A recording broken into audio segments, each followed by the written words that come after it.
No, God! No, God, please, no! No! No! No!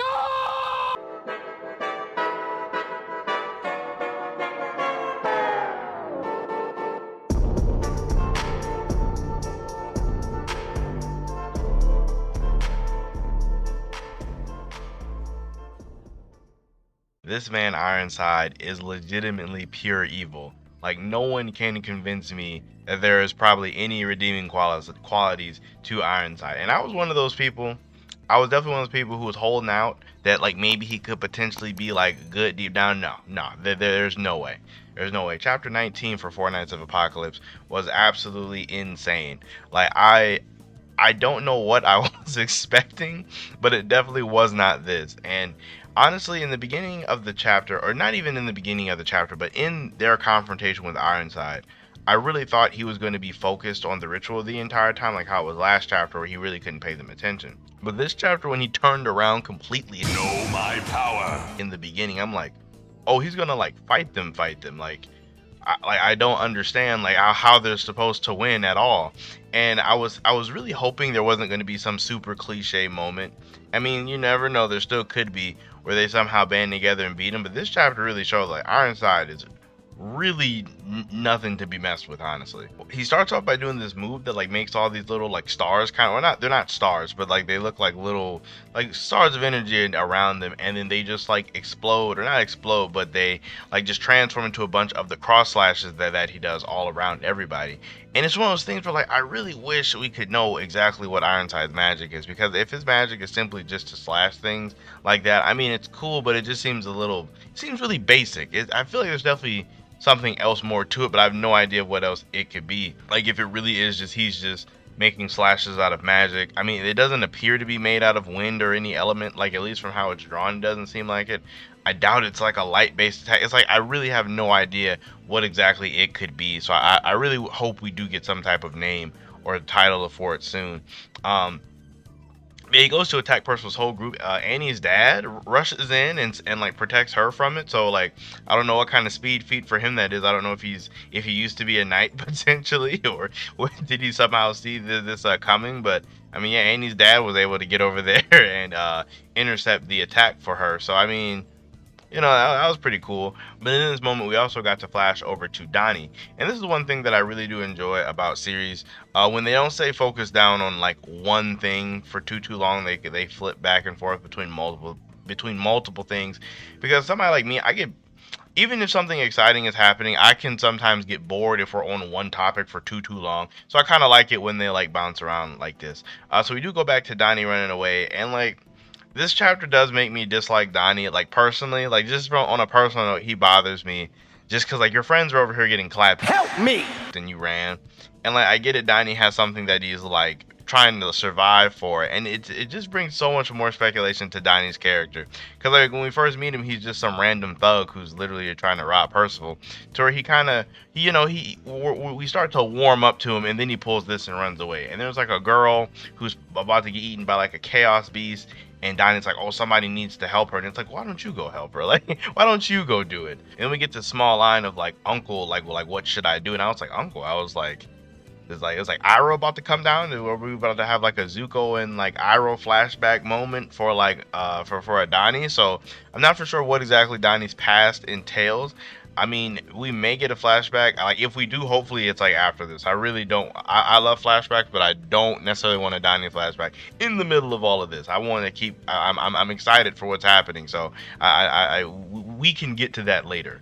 But like as for like some small Donnie speculation is, I remember I was talking to somebody in the comments where like maybe Donnie could be royalty. Like maybe he could potentially be like a prince of somewhere else, and like he's just like undercover, or maybe exiled or banished or ashamed, or I jokingly said he could be like the lost prince of of Danifor or something along those lines. Like maybe, who knows, like you really never know with Donnie. Or he could really just be a random bum whose uncle was important to him. It's really up in the air, but we'll have to see for that later. But then it does go back to Percival and his group, and turns out that Percival with his hero magic was able to protect everyone, or not necessarily protect everyone. I'm assuming like the magic kind of took the brunt of the blow, and what did get through, his mini Percivals are working to heal the people that were injured, being Annie's dad and Nanson's.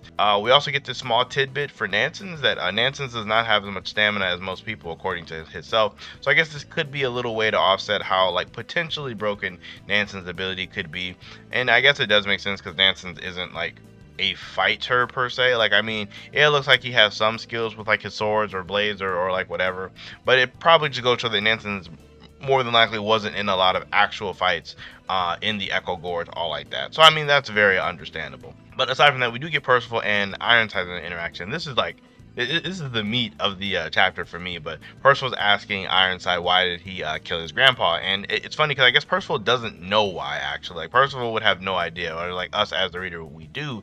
And Ironside is explaining to him that hey, if there was any possibility he was part of the Four Knights of Apocalypse, I had to kill him. And then also apparently Varghese took something important from him and fled, and Ironside said that alone is a capital offense. So it makes you wonder what Varghese could have taken from Ironside to make him so angry. Now I doubt it's Percival, because obviously Percival is Ironside's son, and that should be very important to him, but Ironside doesn't act like Percival is important to him, so I feel like it could be something else. I doubt it was one of the artifacts, because he didn't take the Ouroboros sword when he had the chance, didn't take the helm, didn't take the cloak, so I have no idea what it could possibly be that was that important to him. I mean, you could maybe say his wife, maybe. Like, who knows? We really have no idea what it could be, so it'd be all speculation, at least for me at this point. We also got Annie coming in hot, trying to distract Ironside to give Percival a chance to take out the coffin, and I honestly don't know why they thought this would work. I mean, A for effort, I'm all for the effort here, but she gets dealt with like no problem, sends her flying. Percival gets slammed to the ground. It gets progressively worse throughout this entire chapter, how they really cannot do anything to Ironside. When Ironside like stabs his sword in like Percival's hand, and I'm just like, oh, and then he just starts twisting it. I don't even want to talk about it because I'm feeling it, and I don't like it. Like, I can literally feel it in my hand. Like, it was so bad. But this is what Annie, she tries to jump in and stop him, like, this is like your son, you shouldn't do this. And he pulls, like, I always love this moment in like anime or manga when someone does that like overwhelming presence thing. That, I don't know if that's a trope or whatever, but she just gets terrified. She can't even move. She drops her sword. Ironside's like, yeah, if you come any closer, I'll break more than just your sword. And I was like, it made me think, like, did he break her sword? I mean, her sword seems to be fine, but I guess he might have been saying like, you like, more than your sword will be broken if you come next to me. So I mean, that it was a really hype moment to just really enforce how just terrifying Ironside is. And then like, this is like probably my favorite / least favorite part of the chapter, is like when Ironside's like, what a fine night. Like, he's gone, like, he feels crazy. Like, he feels like he's actually insane with how crazy he is. And then from there he proceeds to just like stomp out Percival. Like, he's just stomping on him, like on his face. And like, even when the little mini Percivals try to heal Percival's hand, he just crushes them and like breaks Percival's hand. And then he just like stabs his own son in the chest. And I'm just like, this dude is crazy. And then like, Percival, I guess he died. Like, I mean, the little mini Percival start to disappear. His eyes are all like deadpan. Like, so I mean, I guess he just died, which is like, I don't know how the main character is supposed to die and the series still continues. That's kind of like really weird to me. This is bad. This is very, very bad. He obviously has to come back in some kind of way, but I'm not really for sure how that's supposed to work. Because it just depends on how it's executed. Like, I'm not the biggest fan of like characters dying and coming back to life for no reason. But depending on how it's executed and what the reason is, it's not nearly as bad as a lot of people may make it out to be. So it really just depends, I guess, on like how Nakaba does a Percival resurrection. Because like, so far we believe him to be human. I mean, there is always the possibility that he could be another race, which other races in Seven Deadly Sins can like survive crazy wounds like that. So I mean, that could be a possibility, but I kind of don't really want him to be another race. I kind of really enjoy the idea of Percival just being a human with some really special magic. There is also the possibility of Sin's plan. You know, whatever Sin's plan is literally going to have to happen very soon, because you know Ironside does sick his whole like chaos horde on the town. So I mean, whatever Sin is planning is going to have to happen like right now to bring to kind of stop all this. So whatever his plan is, I am very curious to know what it is. I honestly think outside of Sin transforming and fighting Ironside and this horde off, or Sin literally just transporting the entire town away, I don't see what else he could really do. And I almost forgot, Ironside does mention that the President's thorn in his side, Leonis, will crumble once the ritual is complete. And this basically does bring some confirmation that the Coffin of Eternal Darkness will in some way seal or impact the kingdom of Leonis. I know that was one big thing like a lot of us have been trying to figure out is what exactly he's trying to do with it. And I guess it is pretty much confirmed here that it is for the kingdom of Leonis, seeing as they have a bunch of moderately powerful holy knights and like Yo Thunderhauser, tons of other people probably are there too, as well as like Meliodas and Elizabeth are both there, you know. So it's definitely to probably stop all of that. I mean, there are some people that do that would say that Arthur in his King of Chaos form would be much stronger than Meliodas, which I don't think is too far off, but still all those people at the same time probably would definitely pose a huge threat to Camelot in general. So I guess that is what the coffin was for. So, you know, kudos to everybody who predicted that. You guys are awesome. But aside from that, I'm not really for sure what is going to happen next in the chapter outside of what I was talking about earlier with Sin and whatever Sin's plan is.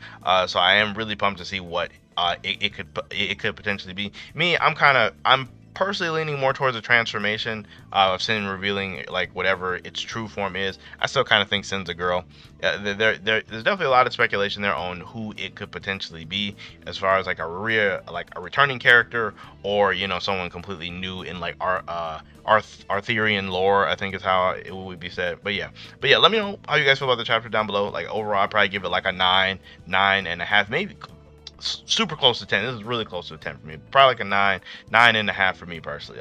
So yeah, let me know down below how you guys feel about it. Make sure you guys like the video as well as subscribe to the channel for more Fortnite Apocalypse content, and I will see you all in my next video.